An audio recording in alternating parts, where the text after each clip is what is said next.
गरीब मनीष हेबा पाप नुहे, गरीब रहिबा ही आमर भूल होइताए, किछि न करिबा आमर भूल होइताए। आपण घोड़ा रेस देखिथिबे, आपण देखिथिबा घोड़ा रेस ऊपर बसिथिबा घोड़ा चालक सेही घोड़ा को बहुत माड़ देइथाए, एत कष्ट देइथाए, किंतु घोड़ाटी बुझी पारे नाही मते एते कष्ट काईकि देउछि।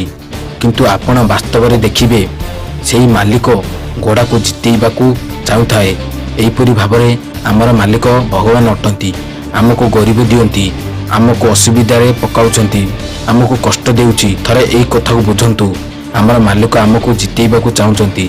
जदि आपण सेही रेस छाड़ी पलायन करंती तेबे कौन करिवे? सबु बेले रेस रे जितिबाकू चेष्टा करंतु, निज उपरे विश्वास रखंतु, दिने न दिने सफलता मिलिबो।